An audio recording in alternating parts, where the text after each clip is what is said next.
నమస్తే, welcome to V3 news. నేను మీ దుమ్మాజి నవీన్. తెలంగాణ రాష్ట్ర ప్రభుత్వం ప్రతిష్టాత్మకంగా తీసుకొచ్చిన ధరణి పోర్టల్ దాదాపు 2 ఏళ్లు పూర్తయింది. అయితే ఈ ధరణి పోర్టల్ వల్ల ఉన్న సమస్యలు మాత్రం ఇప్పటివరకు పరిష్కారం కావట్లేదు. అటు రైతులు కావచ్చు, ఇటు భూస్వాములు కావచ్చు, ఉదయం లేచినప్పటి నుండి అటు రెవెన్యూ ఆఫీసుల చుట్టూ, అలాగే రెవెన్యూ ఆఫీసులు అధికారులు సరిగా స్పందించడం లేదని చెప్పి కోర్టుల చుట్టూ తిరుగుతున్నారు. దీనిపై తెలంగాణ హైకోర్టు సీరియస్ అయింది. ఇటు ప్రభుత్వం పైన, అటు CCL కమిషనర్ పైన కూడా ఆ కోర్టుకు స్వయంగా పిలిచి దీంట్లో ఉన్న ప్రధానంగా 20 సమస్యలను గుర్తించినట్టు హైకోర్టు చెప్పింది. ఈ సమస్యల ద్వారా రైతులు ఇప్పటికే చాలా ఇబ్బందులు ఎదుర్కొంటున్నారు. వీటిని త్వరితగతిన ఆ సమస్యలను పరిష్కరించాలని కూడా ఆదేశాలు జారీ చేసింది. అయితే కోర్టు ఏం ఆదేశాలు జారీ చేసింది అనే అంశాలపై మనతో మాట్లాడడానికి హైకోర్టు సీనియర్ అడ్వకేట్ సకినాల రవికుమార్ గారు ఉన్నారు. వారితో మాట్లాడి అసలు ఈ ధరణి పోర్టల్పై హైకోర్టు ఎలా స్పందించింది, దీన్ని త్వరితగతిన ఆ సమస్యను పరిష్కరించాలంటే ఎలాంటి ఆదేశాలు జారీ చేసింది అనే అంశాలు వారితో మాట్లాడి తెలుసుకునే ప్రయత్నం చేద్దాం. నమస్తే సార్. సార్, చూసుకోవచ్చు మనం ప్రధానంగా తెలంగాణలో రాష్ట్ర ప్రభుత్వం తీసుకొచ్చిన ధరణి పోర్టల్ ఉందో దీంట్లో చాలా సమస్యలు ఉన్నాయి. దీనిపైన ఇటు రైతులు కావచ్చు చాలామంది కోర్టులకు ఎక్కారు. హైకోర్టు కూడా మనం చూసుకోవచ్చు 2-3 రోజుల క్రితం ఆదేశాలు జారీ చేసింది. అంటే హైకోర్టు దీనిపైన ఎలాంటి ఆదేశాలు జారీ చేసింది? వాస్తవమండి, ఇటీవల April last week 24th high court దీనిపై స్పందించడం జరిగింది. జస్టిస్ లక్ష్మణ్ గారు ఆర్డర్ పాస్ చేశారు. గవర్నమెంట్కి సూచనలు చేయడం జరిగింది. దీని మీద రిపోర్ట్ సబ్మిట్ చేయమని కూడా వారు చెప్పడం జరిగింది.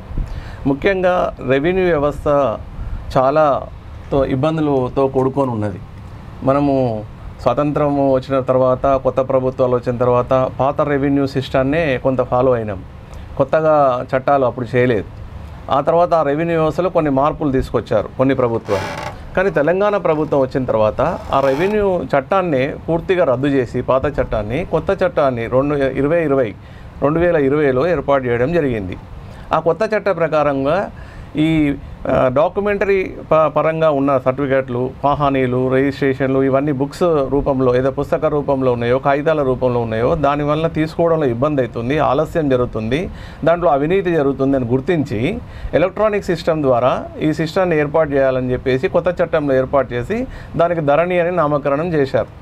అయితే ధరణి అనేది అందరూ, కొంతమందికి అభిప్రాయం ఉంది, రెవెన్యూ చట్టం వేరు, ధరణి వేరు అని కూడా అనుకుంటున్నారు గ్రామస్థాయిలో. ధరణి అనేది ఒక పేరు మాత్రమే. ఆ 2020 చట్ట ప్రకారంగానే ఎలక్ట్రానిక్ మోడ్లో, ఎలక్ట్రానిక్ పద్ధతిలో ఏదైతే సర్టిఫికేట్ ఇస్తున్నారో ఆ సిస్టమ్ పేరు ధరణి అని పెట్టారు. అయితే చివరికి ఏమైందంటే ఆ ధరణి కంప్యూటర్లో కొన్ని లేవు, అవి మేము ఏం చేయలేం అని తహసీల్దార్లు చెప్పే పరిస్థితికి వచ్చింది. ప్రజలు కూడా చాలా ఇబ్బంది పడుతున్నారు. అయితే ధరణి అనేది అందులో లేదు అన్నంత మాత్రాన ఈ చట్టానికి వ్యతిరేకంగా తహసీల్దార్లు ప్రవర్తించాల్సిన పరిస్థితి ఏర్పడింది. ఇప్పుడు వాళ్ళు ఏమంటున్నారు, మాకు ఇంతవరకే చెప్పారు, మేము ఇంతే చేస్తాం. అలా చెప్పడం చాలా తప్పండి.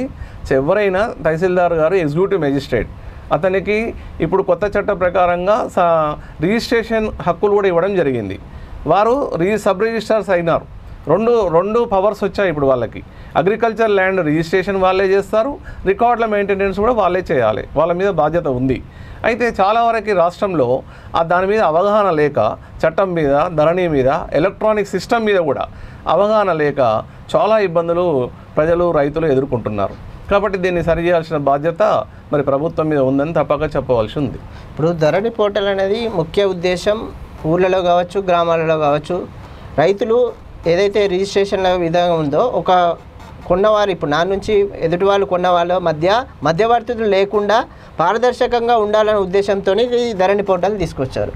అయితే ఈ ధరణి పోర్టల్ ముఖ్య ఉద్దేశం ఇప్పటి వరకు నెరవేరలేదు. ఎందుకంటే రైతులు కావచ్చు, ఎవరైనా పట్టాదారు పాస్ పుస్తకాలు ఒకవేళ తండ్రి ఉన్నాడనుకో, కొడుకు పైన మార్చుకుందామని చెప్పేస్తే ఆన్లైన్లో మీరు ఏదైతే వీరికి సంబంధించిన డేటా అనేది ఎంట్రీ లేదు అని చెప్పేసి చాలామంది వారిని హోల్డ్ పెడుతున్నారు. అంటే ఇలాంటి వాటికి పరిష్కారం లేదు. అంటే దీనికి టెక్నాలజీ పరంగా అడ్వాన్స్డ్గా వచ్చా. మనం ఇంతకుముందు చూసుకోవచ్చు, పేపర్ వర్క్ ఉండే, పానీలు అని చెప్పేసేది ఇవన్నీ ఉండే. కానీ ఇప్పుడు అడ్వాన్స్డ్గా ఏది ఉన్నా అని ఆన్లైన్లో, మనకు ముఖ్యమంత్రి గారు కేసీఆర్ చెప్పారు ఏంటంటే ఆన్లైన్లో ఈజీగా ఎవరు మధ్యవర్తి లేకుండా రైతులకు ఈజీగా రిజిస్ట్రేషన్ అయ్యి క్షణాల్లోనే ఒక 2-3 రోజుల్లోనే రిజిస్ట్రేషన్ పూర్తి కార్యక్రమాలు కావాలన్నారు. కానీ ఇప్పటి వరకు అలాంటి జరుగుతున్న సమస్య అయితే సమస్యలు ఎక్కువయ్యాయి. ధరణి అనేది గతంలో కంటే ఇప్పుడు సమస్యలు ఎరిగాయి. అంటే ఇక్కడ ప్రాబ్లం ఎక్కడ వచ్చింది అంటారు?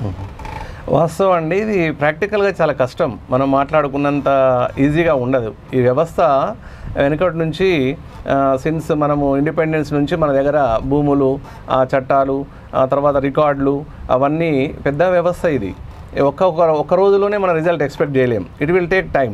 అంటే ముఖ్యంగా నా ఉద్దేశం ఏంటంటే, ప్రభుత్వం ఎప్పుడైతే ఈ కొత్త చట్టాన్ని తీసుకొచ్చిందో దానికి ఒక డేట్, ఈ ఫలానా డేట్ నుంచి దీన్ని అమలు పరుస్తామని ఒక డేట్ పెట్టి ముందే ప్రయోగాత్మకంగా ప్రతి జిల్లాలో ఒక తహసీల్ ఆఫీసుని తీసుకొని ఇది ఒక ప్రయోగాత్మకంగా స్టార్ట్ చేసి అక్కడ వచ్చిన సమస్యలన్నింటినీ కూడా తెలుసుకొని దానికి ఆ సమస్య పరిష్కారం కూడా వీళ్ళు దాని పరిష్కారం చేసి రాష్ట్ర వ్యాప్తంగా అమలు చేస్తే చాలా చక్కగా నిర్వహించబడుతుంది. ధరణి అనేది కొంతమంది రాజకీయ నాయకులు అంటున్నారు, కొంతమంది కొన్ని సంఘాలు కూడా అంటున్నాయి ఇది ధరణిని మేము రద్దు చేస్తామని. కూడా రద్దు చేయడానికి కాదండి చట్టాలు చేసుకుంది, ప్రజలకి ఉపయోగపడే చట్టాన్ని చేయాలి. మీరు ఈ చట్టం మీకు నచ్చలేదు, ఇంకొక చట్టం చేస్తామని మీరు చెప్పాలి. లేదా ఈ చట్టంలో అమెండ్మెంట్ తీసుకొస్తాం, ఫలానా విషయాలు రైతులకు ఇబ్బంది అవుతున్నాయి, వాటిని మీరు మారుస్తామని చెప్పాలి. కానీ అలా కాకుండా మొత్తము ఈ చట్టము, ఈ రెవెన్యూ చట్టము, ఈ ధరణి తప్పు అనేది మాత్రం భావన తప్పండి నా దృష్టిలో. అయితే ముఖ్యంగా ఈ ధరణిలో చాలా మార్పులు చేయాల్సిన అవసరం ఉండే, కానీ ఒకేసారి అమలు చేసేవరకి టెక్నాలజీ తెలియక కొంత, చట్టం తెలియక కొంత చాలా ఇబ్బంది మన రైతులు జరుగుతున్నమాట వాస్తవం. మనం చూస్తున్నాం, పత్రికలలో, టీవీలలో చూస్తున్నాం, ఎంతోమంది రైతులు ఆత్మహత్యలు కూడా చేసుకున్నారు. ఇప్పటికే వ్యవసాయ పరంగా లాభం లేక కొంతమంది ఆత్మహత్యలు చేసుకుంటున్నారు. అనావృష్టి వలన అనుకోకుండా వర్షాలు వచ్చేసి పంటలు నష్టపోయి రైతులు ఆత్మహత్యలు చేసుకుంటున్నారు. దానికి ధరణి కూడా తోడైంది. వాళ్ళు తహసీల్ ఆఫీసులలో వాళ్ళకి న్యాయం జరగకపోవడం, వాళ్ళ భూమి ఇంకొకరి పేరు మీద పడ్డది, ధరణిలో నా భూమి నా పేరు మీద రావట్లేదండి అని పోయి తహసీల్ ఆఫీసులో దరఖాస్తు పెట్టుకుంటే వెంటనే తప్పు చేసింది వాళ్ళు ఎమ్మడే దాన్ని సరి చేయాలి. సరి చేయకుండా మాకు ప్రొవిజన్ లేదు, లేకపోతే ఇది సీసీఎల్ఏ పోయి రావాలి, నువ్వు అప్లికేషన్ పెట్టుకో అని కొత్త ముచ్చట్లు చెప్తుంటే వాళ్ళకి అర్థం కాక వాళ్ళు ఇక లాభం లేదు, ఈ తహసీల్దార్ చేయడు అని చెప్పి యాస్ట్రకు వచ్చేసి విరక్తి చెంది ఆత్మహత్యలు చేసుకుంటున్నారు. ఇది పరిస్థితి ఉంది రాష్ట్రంలో. కాబట్టి ఇమీడియట్గా ఈరోజు ఎన్నో కేసులు మరి అక్కడ దీంట్లో అప్పీల్స్ లేవు. కొత్త చట్టంలో స్పెషల్ ట్రిబ్యునల్స్ పెట్టినారు, వాటికి గడువు పెట్టినారు. ఆ గడువు అయిపోయిన తర్వాత వాళ్ళు ఎక్కడికి పోవాలనేది వాళ్ళకి అర్థం కావట్లేదు. చాలామంది హైకోర్టులో రిట్ పిటిషన్లు ఇవ్వడం జరిగింది. అయితే ఇటీవల హైకోర్టు ఎందుకు ఇన్ని కేసులు, రెవెన్యూ కేసులు రోజు ఫైల్ అవుతున్నాయి, సుమారు ప్రతిరోజు 100-150 కేసులు వస్తే పాత కేసులు లిస్టే కాని పరిస్థితి ఉంది హైకోర్టులో. సో ఇన్ని కేసులు ఎందుకు వస్తున్నాయని మరి జస్టిస్ జడ్జి గారు ఆలోచించి దీనికి ఎందుకు వస్తుందని ఆలోచన చేసి ఒక జడ్జిమెంట్లో మన అడ్వకేట్స్ కూడా మా వాళ్ళు సీనియర్లు ఆర్గ్యుమెంట్ చేసి ఈ విధంగా జరుగుతుందండి. ప్రాక్టికల్గా చట్టంలో మంచినే ఉంది చట్టంలో, కానీ చట్టం అమలు కావడం లేదు, కింది స్థాయిలో అవగాహన లేదు, టెక్నాలజీ సహకారం లేదు, కాబట్టి ఈ విధంగా జరుగుతుంది. అంటే దీనికి ఎండింగ్ చేద్దాం మనం అని చెప్పి ఈ జడ్జిమెంట్లో కోర్టు దృష్టికి వచ్చిన ఒక 20 అంశాలను పొందుపరిచి మరి 15 జూన్ వరకు దానికి రిపోర్ట్ సబ్మిట్ చేయండి, మీరు ఏ చర్యలు తీసుకోబోతున్నారు అని కోర్టు ఆదేశించడం జరిగింది. ఈ ధరణి పోర్టల్లో ప్రధానంగా ఎదుర్కొంటున్న సమస్యలకు వచ్చేసరికి మీరు చెప్పినట్టు, ఇంతకుముందు చెప్పినట్టు ఏదైతే ఉందో ఒక సర్వే నెంబర్ ఉన్నదో ఆ సర్వేకి సంబంధించిన ల్యాండ్ పక్క సర్వే నెంబర్లో యాడ్ అయిపోయింది. దీనివల్ల కూడా దీని గురించి సర్వే వీళ్ళు పొజిషన్ మీద వీళ్ళే ఉన్నారు, కానీ వీళ్ళది ఏదైతే ల్యాండ్ ఉందో పక్క సర్వేలో యాడ్ అయ్యేసరికి ఆన్లైన్లో ఏదైతే చూపిస్తుందో దానివల్ల ఇబ్బందులు ఎదుర్కొంటున్నారు. అంటే దీనిపైన ఇటు అధికారులను అటు రెవెన్యూ ఆఫీసుల చుట్టూ తిరిగినా కానీ వాళ్ళు ఒకటే ఆప్షన్ చెప్తున్నారు, ఏదైతే మాకు ఆన్లైన్లో ఎంట్రీ ఆప్షన్ అనేది మాకు లేదు, మాకు ఈ ఏదైతే డిలీట్ ఆప్షన్, ఇప్పుడు హైకోర్టు కూడా చెప్పింది డిలీట్ ఆప్షన్ అనేది ఎందుకు మెన్షన్ చేయలేదు అనేది కూడా దాన్ని తీవ్ర వ్యాఖ్యలు చేసినట్టు. దీనిపైన మీరేమంటారు? వాస్తవం అండి, ఇప్పుడు సుమారు ఒక 20 అంశాలు హైకోర్టు దృష్టికి వచ్చినాయి. దాంట్లో ప్రధానంగా ముఖ్యంగా ఏంటంటే కోర్టు డిక్రీస్ కూడా ఉంటాయి. ఇప్పుడు యాక్చువల్గా గవర్నమెంట్ యొక్క ఉద్దేశంతో తొందరగా కావాలని ఏర్పాటు చేయడం అనేది జరుగుతలే అనలేం మనం. ఎందుకంటే ఈరోజు భూమి అమ్మితే వెంటనే అప్పుడే రిజిస్ట్రేషన్ డాక్యుమెంట్ అక్కడ టైప్ అయిపోతుంది, అతని పేరు ఎంట్రీ అయిపోతుంది, రికార్డులో ఎంట్రీ అయిపోయి ధరణిలో కూడా కొన్న వ్యక్తి పేరు వచ్చేస్తుంది వితిన్ 24 అవర్స్లో. సో అది మంచి ఉద్దేశం, అదొకటి బాగుంది. కానీ ఆ తర్వాత భూమి అన్నప్పుడు ఎన్నో సమస్యలు ఉంటాయి గ్రామాల్లో, మనం తెలియంది కాదు అందరికీ. ముఖ్యంగా కోర్టు డిగ్రీ ఇస్తుంది కింది కోర్టులలో, జూనియర్ సివిల్ జడ్జి కోర్టులు, సీనియర్ సివిల్ జడ్జి కోర్టులు, జిల్లా కోర్టులు, ఒరిజినల్ జ్యూరిడిక్షన్ ఉన్న సివిల్ కేసుల్లో వెంటనే వాళ్ళు కోర్టు డిగ్రీ ఇస్తారు. ఆ కోర్టు డిగ్రీ ఎవరి తరపున కోర్టు డిగ్రీ ఇచ్చిందో వాళ్ళు పోయి మరి అగ్రికల్చర్ ల్యాండ్ మా పేరు మీద మార్చండి అని అప్లికేషన్ పెట్టుకుంటున్నారు తహసీల్దార్లకి. పెట్టుకుంటే దానికి ఎన్ని రోజులు ఇవ్వాలని చట్టంలో లేదు. ఇది కోర్టు డిగ్రీ కదండి, మరి ఎలా ఇవ్వాలండి అని కొంతమంది తహసీల్దార్లు అంటున్నారు. కాబట్టి మరి మాకు ఇక్కడ మాడ్యూల్స్ కొన్ని సహకరిస్తలేవండి, దీనికి సంబంధించిన మాడ్యూల్ లేదండి మా దాంట్లో, మీరు సీసీఎల్ఏకి పెట్టుకోండి అని చెప్పడం జరుగుతుంది. దానివల్ల చాలా ఇబ్బందులు వస్తున్నాయి. చాలా అంటే కోర్టు డిక్రీని కూడా అమలు చేయాల్సిన అధికారులు అమలు చేయని పరిస్థితి ఉంది రాష్ట్రంలో. ఇకపోతే సర్వే విషయం వస్తే, సర్వే ఇప్పుడు కొంత ల్యాండ్, నాకు ఎంత ల్యాండ్ ఉంది, పట్టాలో నాకు 1 ఎకరం 30 గుంటలు ఉందని అనుకుందాం, కానీ భూమి మీద ఉండటం లేదు. సార్ నాకు తక్కువ అనిపిస్తుంది అని సర్వే పెట్టుకోమంటారు. సర్వే పెట్టుకోమంటే నువ్వు ఎఫ్లైన్ అప్లికేషన్ పెట్టుకో అంటారు. ఈ రైతులకి ఇంగ్లీషే రాదు, వాళ్ళ విద్యాభ్యాసమే లేదు మన దగ్గర ఇప్పటికి కూడా. వాళ్ళని ఇన్ని అప్లికేషన్లు పెట్టుకోవాలంటే తప్పకుండా వాళ్ళు మళ్ళీ మరి ఏజెంట్ల ద్వారా అప్రోచ్ కావాల్సి వస్తుంది. మీరు అన్నట్టు ఒకవేళ అప్లికేషన్ పెట్టుకున్నా కానీ ఇప్పుడు రెవెన్యూ వాళ్ళు అధికారులు వచ్చి అక్కడ సర్వే చేసే పరిస్థితి కూడా లేదు కదా. ఎస్, అదే అండి. ముఖ్యంగా మండలానికి సర్వేయర్లు తక్కువ ఉన్నారు ఇప్పుడు రాష్ట్రంలో. ఒక సర్వేయరే ఇన్ని భూములని సర్వే చేయడం అనేది సాధ్యం కావడం లేదు, అది వాస్తవం. సర్వేయర్లని పెంచాలి. ముఖ్యంగా తహసీల్దార్ల కంట్రోల్లో సర్వేయర్లను పెట్టారు. సర్వే అనేది సపరేట్ డిపార్ట్మెంట్ ఉంది స్టేట్ వైజ్గా. ఇక్కడికి వచ్చారు మండలంలో తహసీల్దార్లకు రెస్పాన్సిబుల్ చేశారు. తహసీల్దార్కి రెస్పాన్సిబుల్ చేయడం వలన అతను సర్వేయరు తహసీల్దార్ డైరెక్షన్ మీద నడవడం జరుగుతుంది. తర్వాత సర్వే డిపార్ట్మెంట్ ప్రకారంగా ఈయనకు తక్కువ ఉందంటే తక్కువ ఉందని చూపించాలి. అలా చూపించకుండా బాబు నువ్వు ఫిజికల్ పొజిషన్ ఇంతే ఉన్నావు అంటే నువ్వు 1 ఎకరం 30 గుంటలు ఉందండి నా పాస్బుక్ ప్రకారం, ఆయన వచ్చి కొలుస్తాడు పక్క రైతులకు నోటీసులు ఇచ్చి, కొలిసి నీకు 1 ఎకరం 20 గుంటలే ఉంది ఫీల్డ్ మీద అని చెప్పిపోతాడు, ఆయన బాధ్యత అంతే. మరి ఈ 10 గుంటలు ఎవరి దాంట్లో పోయింది? ఈయన దగ్గరికి పోయిందా, పక్క రైతు దగ్గరికి పోయిందా, ఈ సర్వే నెంబర్ పోయిందా, ఆ సర్వే నెంబర్ పోయింది, ఈయన డిసైడ్ చేయడు.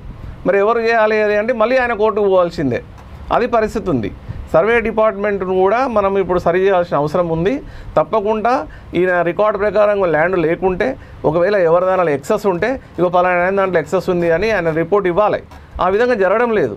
కాబట్టి రైతులకి ఈ సర్వే పెట్టుకుని ఆ సర్వేల చుట్టూ తిరగడమే సగం భారం అవుతుంది. తర్వాత మరి తొందరగా కావాలనుకుంటే ఆయన ఎమ్మడిపడి ఆయన కొంత అవినీతికి కూడా పాల్పడే పరిస్థితులు ఏర్పడుతున్నాయి. అంటే చట్టంలో ఉన్న లొసుగుల వలన మళ్ళీ ఆలస్యం, రెట్టేపిజం జరుగుతుంది, కరప్షన్ జరుగుతుంది. సో చట్టాన్నే కరెక్ట్ చేసేస్తే తర్వాత ఆ చట్ట ప్రకారం అమలు కాకపోతే పై అధికారులు అతని మీద యాక్షన్ తీసుకునే అవకాశం ఉంటుంది. ఇప్పుడు సర్వేయర్ వచ్చి చెప్తాడు తహసీల్దార్కి, ఎన్ని చేస్తాను సార్ నేను, ఎన్ని ఊర్లను తిరుగుతాను అంటే ఆయన కూడా ఏం ఆన్సర్ చెప్పే పరిస్థితి లేదు. అది ప్రాక్టికల్గా జరుగుతుంది. కాబట్టి సర్వే డిపార్ట్మెంట్ సపరేట్ చేయాలా, చేసి దాన్ని సరి చేయాల్సిన ఆ చట్టంలో ఉన్న లోపాలను కూడా సరి చేస్తేనే రైతులకు న్యాయం జరుగుతుందని నా ఉద్దేశం. మీరు ఇప్పుడు అన్నట్టు ఏదైతే ల్యాండ్కి సంబంధించిన ఇబ్బందులు ఉన్నాయో రైతులు కోర్టుకు వెళ్తున్నారు. కోర్టులో ఏదైతే కోర్టు ఆర్డర్ పాస్ చేస్తుందో ఒక సర్వే నెంబర్ ఉందనుకోండి, ఆ సర్వే నెంబర్లో ఒక బిట్టుకు మాత్రమే కోర్టు ఆర్డర్ ఎవరైతే ఉన్నారో ఆయన వెలిగితే దానికి మాత్రం ఆర్డర్ పాస్ చేస్తున్నారు. అప్పుడు ఇది ఏదైతే ఆర్డర్ పాస్ చేసిన బిట్ ఉందో దాన్ని నిషేధ జాబితాలో పెట్టకుండా మొత్తం ఆ సర్వే నెంబర్లో ఉన్న ల్యాండ్ని మాత్రం నిషేధ జాబితాలో పెట్టడం వల్ల ఈ సర్వే నెంబర్లో ఉన్న మిగతా వాళ్ళకు కూడా ఇబ్బందులు ఎదుర్కొంటున్నారు. దీన్ని ఎలా చూస్తారండి? ఎస్, ఇది కూడా కరెక్ట్ అండి. ప్రాక్టికల్గా ఇది కూడా కోర్టు గ్రహించింది. ఇప్పుడు ఎప్పుడైతే ఒక సర్వే నెంబర్లో కొంత ఎక్స్టెంట్ కోర్టు ఆర్డర్ ఇస్తుంది, ఆ ఆర్డర్ ఇచ్చిన దాని ప్రకారం ఇంజెక్షన్ ఆర్డర్ ఇస్తుంది. సో ఆ ఇంజెక్షన్ ఆర్డర్ ప్రకారంగా వాళ్ళు పెట్టాలి. అలా కాకుండా సర్వే నెంబర్ మొత్తం పెట్టడం వల్ల రైతులకు నష్టం జరుగుతుంది. అది అందుకనే ప్రాక్టికల్గా ఆ సమస్య రాకుండా ఏం చేస్తుంది ప్రభుత్వం, మీరు ఏం చేయబోతున్నారని ఇప్పుడు హైకోర్టు అడిగిన దాంట్లో అది కూడా ఒక పాయింట్ ఉందండి. అంటే ఇది ఇప్పుడు హైకోర్టు ఏదైతే ఆర్డర్ పాస్ చేస్తుందో దాన్ని వాళ్ళు ఎందుకు అంటే దీన్ని పర్టికులర్గా ఇది ఏదైతే బిట్టు మాత్రమే లేకుండా మొత్తాన్ని ఎందుకు మెన్షన్ చేస్తున్నారు అంటే అక్కడ ఆన్లైన్లో అక్కడ టెక్నాలజీ పరంగా ఎంట్రీ ఆప్షన్ లేకపోవడం వల్ల ఇలాంటి ఇబ్బందులు ఎదుర్కోవచ్చు. వాస్తవానికి కొంత దురుద్దేశం ఉండొచ్చు, కొంత వాళ్ళు ఏమైనా ఎక్స్పెక్ట్ చేసి ఉండొచ్చు, లేకపోతే టెక్నాలజీ వాళ్ళ నాలెడ్జ్ లేకపోవడం వల్ల ఈ 3 రకాల కారణాలు ఉన్నాయండి దానికి. అది మాత్రం తప్పు. అది ఎంతవరకు కోర్టు ఆర్డర్ ఇస్తేనే అంతవరకే దాన్ని పెట్టాల్సిన అవసరం ఉంది. ఇంకోటి మనం రిజిస్ట్రేషన్ ఆఫీస్లో చూసుకుంటాం, ఏదైతే ఇప్పుడు కోర్టు పరిధిలో ఉన్న ల్యాండ్స్ ఉన్నాయో వాటిని ఇప్పుడు చాలామంది చూసుకోవచ్చు. కోర్టు పరిధిలో ఉన్న ఒక ల్యాండ్ కోర్టు పరిధిలో ఉంటుంది, కానీ వాటిని మళ్ళీ రిజిస్ట్రేషన్స్ కూడా అవుతున్నాయి. ఇలాంటి సమస్యలు కూడా చాలా ఎదుర్కొన్నాయి. అంటే కోర్టు పరిధిలో ఉన్న ఏదైతే ల్యాండ్లు ఉన్నాయో వాటిని ఇప్పుడు రిజిస్ట్రేషన్ ఆఫీస్లో పెట్టే అవకాశం ఉంటుందా? ఇవి ఏదైతే ల్యాండ్ ఉంది ఇది అంటే కోర్టు పరిధిలో ఉంది, ఇది రిజిస్ట్రేషన్ కాదు అనేది మెన్షన్ ఉందా? ఎస్, ఇది రిజిస్ట్రేషన్ చట్టం మీద ఒక జోక్ ఉందండి. మనం పోయి చార్మినార్ రిజిస్టర్ చేయమంటే కూడా రిజిస్టర్ చేస్తారని ప్రజల్లో బాగా జోక్ నడుస్తుంటుంది. రిజిస్ట్రేషన్ చట్టం ప్రకారం ఏంటంటే ఒక వ్యక్తి పోయి రిజిస్టర్ చేయమంటే ఆ రిజిస్టర్ చేయవలసిన అంటే అమ్మే వ్యక్తి పేరు మీద భూమి ఉంటే, అమ్మే వ్యక్తి మీద రికార్డు వాళ్ళ దగ్గర ఉంటే వాళ్ళు రిజిస్ట్రేషన్ చేసేస్తారు. మేము రిజిస్ట్రేషన్ చేయమని చెప్పడానికి లేదు. ఎప్పుడు ఉంది వాళ్ళకు కొన్ని 22A కింద వాళ్ళ సెక్షన్ రిజిస్ట్రేషన్ యాక్ట్ ప్రకారంగా వాళ్ళ నిషేధిత జాబితా ప్రభుత్వం నుంచి వస్తుంది.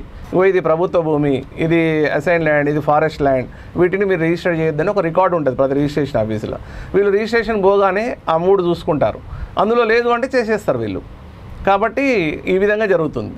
ఇక కోర్టు డిగ్రీలు ఉన్నాయి అనుకోండి, వాళ్ళు పంపడము లేదా అక్కడ రికార్డు పంపినప్పుడు వాళ్ళు దాంట్లో మెన్షన్ చేసుకోకపోవడము, ఇవన్నీ ఆఫీసుల్లో ఉండడం వలన లొసుగుల వలన ఇలా రైతులకు ఇబ్బంది జరుగుతుంది. అదే ఇప్పుడు మీరు ఏదైతే నిషేధిత జాబితాలు ఉన్నాయి, ఇప్పుడు గవర్నమెంట్కి సంబంధించింది మాత్రం లిస్ట్ అవుట్ చేస్తున్నారు, కానీ ప్రైవేట్ ప్రాపర్టీ ఏదైతే కేసులో ఉందో దీన్ని లిస్ట్ అవుట్ చేయట్లేదు. అంటే చట్టంలో ఇది లేదా, ఒకవేళ చట్టంలో ఇలాంటి మార్పులు తీసుకొస్తే ఏమైనా అవకాశం ఉంటుందా? చట్టంలో లేదండి, రిజిస్ట్రేషన్ చట్టంలో కూడా మార్పులు తీసుకురావాలి. తప్పకుండా మార్పులు తీసుకొచ్చి దీనికి కూడా ఒక సెక్షన్ పెట్టి కోర్టు ఏదైతే ఆర్డర్ ఇస్తుందో వాటిని మీరు కోర్టు డిస్ప్యూట్లో ఉంది కాబట్టి అది చేయకూడదని చెప్పి పెడితే అప్పుడు మళ్ళీ డిస్ప్యూట్స్ పెరగడానికి అవకాశాలు ఉండవు. ఇప్పుడు ఒక ప్రాపర్టీ ఉందండి, ఒక ఆయన రిజిస్ట్రేషన్ చేసుకున్నాడు, బై ఓవర్ సైట్ అయింది. అది ఏమంటే ఆయన ఏం చేస్తాడు, ఇంకొక ఆయనకు అమ్ముతున్నాడు, ఆయన ఇంకొక ఆయన కొంటున్నాడు. అట్లా 4 రిజిస్ట్రేషన్స్ అయిన తర్వాత మొదటి వ్యక్తి చూసుకొని అరే నా భూమి ఇట్లా రిజిస్ట్రేషన్ అయిందని చెప్పి ఆయన కేసు వేస్తే ఇంతమంది ఇప్పుడు దాంట్లో ఇంప్లీట్ కావాలా, వీళ్ళు కొన్నోళ్ళందరూ దానిలో వస్తారు, లిటిగేషన్ పెరిగిపోతుంది. అందుకనే చట్టంలో ఉన్న లొసుగుల వల్ల లిటిగేషన్ పెరుగుతుంది. లిటిగేషన్ పెరగడం వల్ల కోర్టులో ఫైల్ చేయడము, కేసులు ఎక్కువవుతున్నాయి. చివరికి ఏమంటారు, కోర్టులలో పోతే 3 ఏళ్ళు అవుతుంది, 4 ఏళ్ళు అవుతుంది, కోర్టుకు పోతే పరిష్కారం కాలే అని కోర్టుల మీద కూడా విశ్వాసాన్ని కోల్పోతున్న పరిస్థితి ఉంది ప్రజల్లో. ఇప్పుడు మీరు చెప్పినట్టు అదే ఇప్పుడు పబ్లిక్ వాళ్ళ సమస్య కోసం ఇక్కడ ప్రభుత్వ అధికారుల దగ్గర వాళ్ళ పరిష్కారం కావట్లేదు. నెక్స్ట్ వాళ్ళకు ఉన్నది కోర్టుకి వెళ్ళేసరికి డిలే, సమయం అనేది టైం వేస్ట్ అయిపోయి వాళ్ళు చాలామంది చాలా కేసులు చూస్తున్నాం, ఏళ్ళ సమయం పడుతుంది. కానీ ఇప్పుడు తీసుకొచ్చిన ధరణి పోర్టల్ ఇలాంటిది కాకుండా ఉండేందుకు ప్రజలకు కానీ రైతులకు కానీ ఈజీగా ఉండాలి ప్రాసెస్ అని చెప్పారు. కానీ ఈజీ వల్ల ఇంకా కోర్టులు వెళ్ళే పరిస్థితి ఇంకా నడుస్తూనే ఉంది. కోర్టు కూడా గవర్నమెంట్కు ఆదేశాలు జారీ చేసే పరిస్థితి వస్తుంది. అంటే దీన్ని ఎలా చూస్తారు? ఇప్పుడు ఎలా ఉంటుందంటే కోర్టుకు ఎవరైతే వ్యక్తి వస్తారో రిట్ పిటిషన్ ద్వారా అతనికి ఏం సమస్య ఉందనేదే హైకోర్టులో పరిశీలన చేయడం జరుగుతుంది.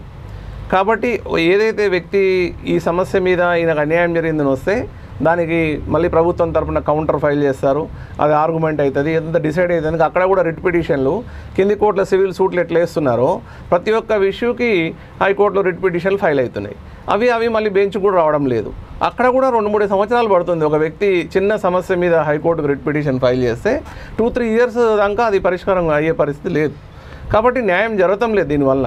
కాబట్టి చట్టం కరెక్ట్గా ఉంటే, చట్టం మీద అవగాహన కూడా కల్పిస్తే కొంత కోర్టులకు కూడా బర్డెన్ తగ్గుతుంది, ఎక్కువ మంది కోర్టుకు పోవాల్సిన అవసరం ఏర్పడకుండా ఉంటుంది. ఇప్పుడు సమస్యలు ఉన్న వాళ్ళు ఎవరైతే ప్రజలు కావచ్చు, రైతులు కావచ్చు, ప్రతి ఒక్కరూ హైకోర్టుకు పోయి ఈ కేసు వేసుకునే పరిస్థితుల్లో ఉండకపోవచ్చు.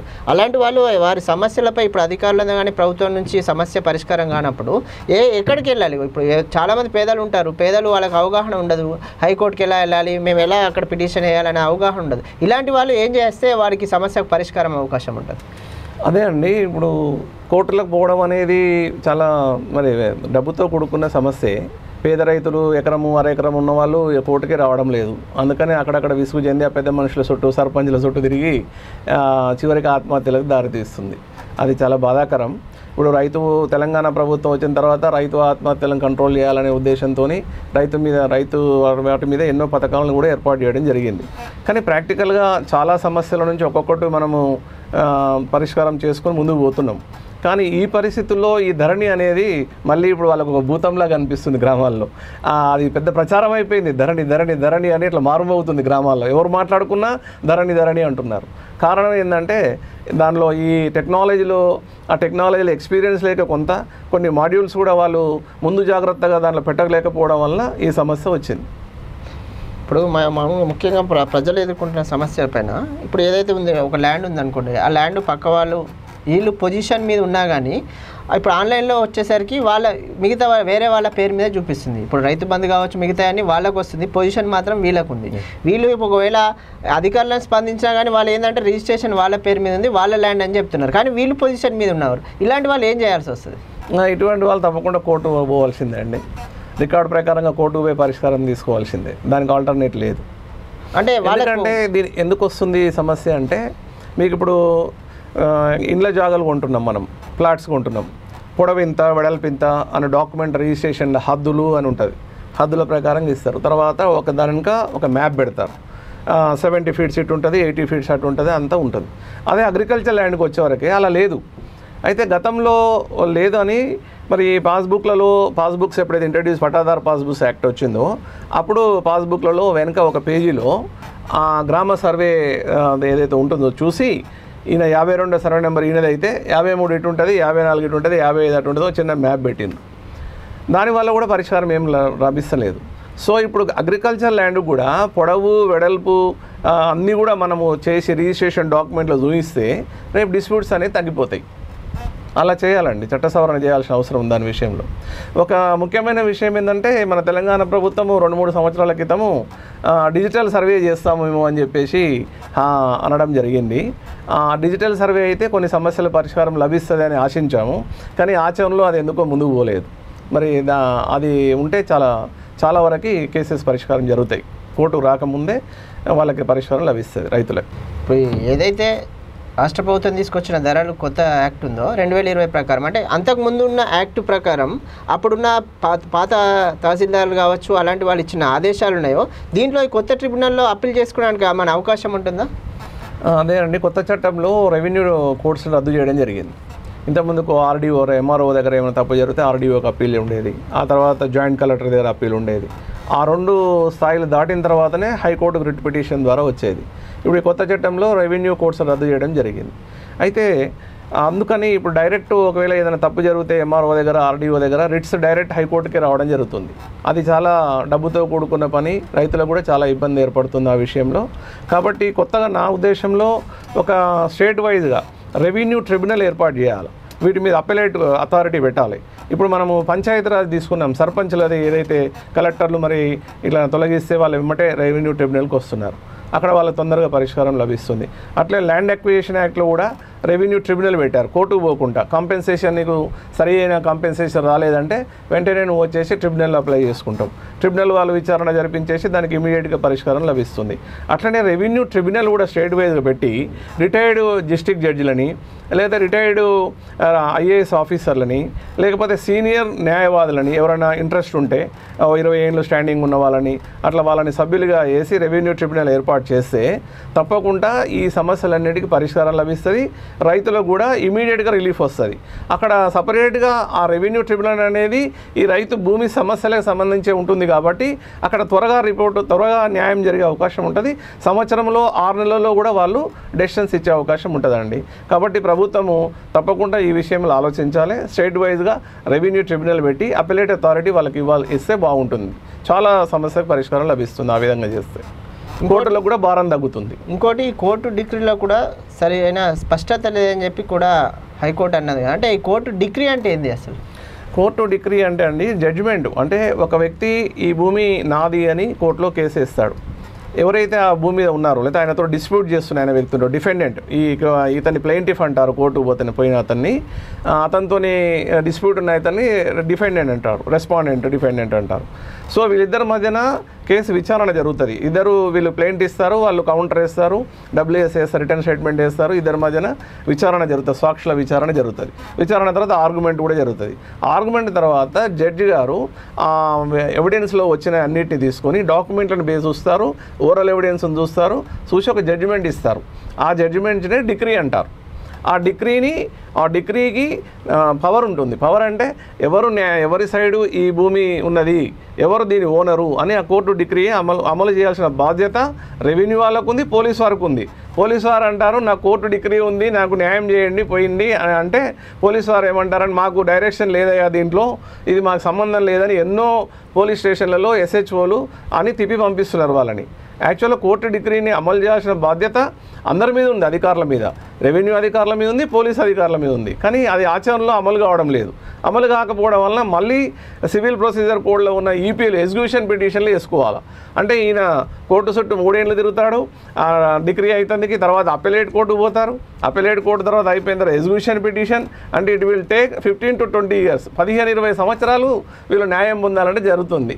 కాబట్టి కోర్టు మీద బడేన్ పడుతుంది. తర్వాత ఈ లబ్ధిదారులకు ఎవరైతే రైతులు ఉన్నారో వాళ్ళకి చాలా భారం అవుతుంది, నష్టం జరుగుతుంది. సో కాబట్టి కోర్టు డిగ్రీని అమలు చేయాల్సిన బాధ్యత ఎగ్జిక్యూషన్ చేయాల్సిన బాధ్యత తహసీల్ ఎగ్జిక్యూటివ్ మ్యాజిస్ట్రేట్ అయిన MROల మీద ఉంది, పోలీస్ ఆఫీసర్ల మీద ఉంది. తప్పకుండా కోర్టు డిగ్రీని వాళ్ళు అమలు చేయాలి. ఇప్పుడు ఇంకోటి ప్రధానంగా ఇప్పుడు సమస్య ఏదైతే ఉందో వ్యవసాయానికి సంబంధించిన భూమి ఉంటుందో అది వ్యవసాయేతర భూముల కింద కన్వర్ట్ అయినప్పుడు ఆ నాలా కింద ఏదైతే ఉంటుందో ఈ సర్వే నెంబర్లు మొత్తం చాలామంది సర్వే నెంబర్లు ఆ నాలా కింద పడిపోతున్నాయి, అంటే నిషేధ జాబితాలోకి వెళ్ళిపోతున్నాయి. అంటే ఇది ఎక్కడ సమస్య వస్తుంది అంటారు? నిషేధిత జాబితా వేరు, నాలా వేరండి. నాలా అంటే ఈ అగ్రికల్చర్ ల్యాండ్ నుంచి కమర్షియల్ ల్యాండ్కి కన్వర్ట్ చేయడం, దానికి ప్రభుత్వము కొంత రుసుము ఏర్పాటు చేస్తుంది. ఆ రుసుమును వీళ్ళు పే చేస్తారు. సో వాళ్ళు తహసీల్దార్లు నాలా సర్టిఫికేట్ వీళ్ళకి ఇస్తారు. అప్పుడు వీళ్ళు కమర్షియల్ అయినప్పుడు ఎకరాల కింద అప్పుడు మళ్ళీ వెంటనే ఈ తహసీల్దార్కి దాన్ని రిజిస్ట్రేషన్ చేసే అధికారం పోతుంది. అప్పుడు అది మళ్ళీ ప్లాట్ల కిందకి పోతుంది కాబట్టి రిజిస్టార్సే చేయాలి, జ్యూడిక్షన్ అప్పుడు మారిపోతుంది. వెంటనే నాలాకు వచ్చేసి ప్రభుత్వ భూమి నుంచి అంటే వ్యవసాయ భూమి నుంచి కమర్షియల్ ల్యాండ్ అయిందో వెంటనే ఆ అధికారం రిజిస్ట్రేషన్ చేసే అధికారం కూడా ఈ తహసీల్దార్ పోతుంది. ఆ సబ్ రిజిస్టర్ దగ్గరికి పోవాలి, మళ్ళీ వాళ్ళు అక్కడ రిజిస్టర్ చేసుకోవాలి. అది జరుగుతుంది. ఈ నాలా అనేది ఉండడం వల్ల ఈ సర్వే నెంబర్ మొత్తము ఆ నాలా కింద పడిపోతుందని చెప్పి చాలా మంది సమస్య. లేదండి, తప్ప అభిప్రాయం. ఎవరైతే వీళ్ళు అప్లికేషన్ పెడతారో దాంట్లో ఎక్స్టెండ్ ఇగో ఈ సర్వే నెంబర్లో మా భూమి ఇంత ఉంది, ఒక వ్యక్తిది మొత్తం గ్రూప్ ఆఫ్ వ్యక్తులది కాదు. ఒక వ్యక్తి ఎవరైతే నాలాలో అప్లికేషన్ పెట్టుకొని ఇగో ఈ సర్వే నెంబర్లో నాకు ఇంత భూమి ఉందండి, దీని అగ్రికల్చర్ నుంచి నేను కమర్షియల్ మార్చుకోదలుచుకుంటున్నాను, దీనికి ప్రభుత్వం సంబంధించిన పేమెంట్స్ అని చేస్తాను, నేను అప్లికేషన్ పెట్టుకుంటే ఆ సంబంధించిన దానికి ప్రొసీడింగ్ ఇస్తారు. అక్కడ వరకే అది కమర్షియల్ అవుతుంది. అయితే మీరు అన్నట్టు సర్వే నెంబర్లో ఎన్నో ఎకరాల భూమి ఉంటుంది. నాకు తెలిసి సుమారు ఒక రీసెంట్లీ చూశాను 200 ఎకరాలు ఉంది ఒకటే సర్వే నెంబర్ ఇప్పటికి కూడా. సో అట్లా ఏమైతే ఈయన సర్వే నెంబర్లో నాలాలో పోతే అది కమర్షియల్ అయిందని చెప్పి ఈయన రిజిస్టర్ దగ్గరికి పోతే ఆ సర్వే నెంబర్ కమర్షియల్ చూపిస్తుంది అని చెప్పి ఈ తహసీల్దార్ వాళ్ళు దాని అగ్రికల్చర్కి రిజిస్టర్ చేయమని కూడా అంటున్నారు. ప్రాక్టికల్ అక్కడ జరుగుతుంది. అది అవగాహన లోపం అధికారులకి. తప్పకుండా ఆయన సర్వే నెంబర్ ఎక్స్టెంట్ ఎంత ఉందో చూడాలా, చూసి రిమైనింగ్ది అగ్రికల్చర్ కింద ఉంది కాబట్టి ఇది రిజిస్టర్ చేయాలి తహసీల్దార్ గారు. అది అంటే ఇప్పుడు ప్రధానంగా ఎదుర్కొంటున్న సమస్యలన్నిటికీ ఒక శాశ్వత పరిష్కారం కావాలంటే ఎలాంటి మార్పులు చేస్తే బాగుంటుందని మీ అభిప్రాయం? నా అభిప్రాయం అండి, ప్రభుత్వం కూడా ఇగోకు పోకుండా ఇప్పుడున్న రెవెన్యూ చట్టంలో చాలా మార్పులు చేయాల్సిన అవసరం ఉంది. ఈరోజు మన గౌరవ హైకోర్టు వారు కూడా ఆదేశాలు జారీ చేశారు. ఇప్పటికైనా మనము ఇంకా 2 సంవత్సరాలైనా సమస్యలు అలాగనే ఉన్నాయి. ధరణి అంటే భయం ఏర్పడే పరిస్థితి జనంలో. సో ప్రభుత్వము ప్రజలకు అనుకూలంగా పనిచేయాల్సిన బాధ్యత ఉంది కాబట్టి ఈ కొత్త చట్టం మీద రివ్యూ చేయాలి. ప్రభుత్వం ఒక కమిటీని కాన్స్టిట్యూట్ చేయాలి, చేసి ఎక్కడ ఇబ్బంది వస్తుందో ప్రాక్టికల్గా టెక్నాలజీ పరంగా ఇబ్బంది వస్తే టెక్నికల్ ఎక్స్పర్ట్స్ యొక్క సహాయం తీసుకోవాలి. నేషనల్ ఇన్ఫర్మేటివ్ సెంటర్ ఉంటుంది, వాళ్ళ అధికారులను తీసుకోవాలి. మీరు ప్రైవేట్ వ్యక్తులకి 3 నెలలు ట్రైనింగ్ ఇచ్చేసి పంపించేస్తే ప్రాక్టికాలిటీలో వాళ్ళు సక్సెస్ కాలేకపోతున్నారు. ఎవరైతే టెక్నికల్ ఎక్స్పర్ట్స్ ఉన్నారో వాళ్ళని కూడా కమిటీలో తీసుకొని రెవెన్యూ అసోసియేషన్స్ ఉన్నాయి, ప్రాక్టికల్గా వాళ్ళకు కూడా ప్రాబ్లమ్స్ వస్తున్నాయి, వాళ్ళ అసోసియేషన్ తీసుకోవాలా. మా అడ్వకేట్స్ అసోసియేషన్ కూడా వాళ్ళు పిలవాలా. తర్వాత already law secretary, AG, additional AG వాళ్ళు ఉంటారు, వాళ్ళ సలహాలు కూడా తీసుకోవాలి. అందరితోనూ కమిటీ కాన్స్టిట్యూట్ చేసుకొని ఇప్పుడు ఈ హైకోర్టు జడ్జిమెంట్ ఇచ్చింది కాబట్టి దీని మీద అవసరమైతే కొంత గడువు హైకోర్టుని కోరి కూడా ఒక 3 నెలలు ఎక్స్పర్ట్ కమిటీని వేసి దాని రిపోర్ట్ తెప్పించుకొని ప్రాక్టికాలిటీలో ఎక్కడ ఇబ్బంది లేకుండా చేస్తే తప్పకుండా రైతులకు ఉపయోగపడుతుంది, ప్రభుత్వానికి కూడా మంచి పేరు వస్తుందని నేను భావిస్తున్నాను. రైట్ సార్, చూశారు కదండి, ఇది ఇవాళ మన ధరణి పోర్టల్లో ఉన్న సమస్యలపై ఇటు హైకోర్టు ఇచ్చిన ఆదేశాల మేరకు మరి ప్రభుత్వ అధికారులు ఎంత మేరకు స్పందిస్తారు, హైకోర్టు ఆదేశాలతో ఆ ప్రజల సమస్యలు నెరవేరుతాయని ఆశిద్దాం. ఇది ఇవాళ మన ప్రోగ్రాం. మరొక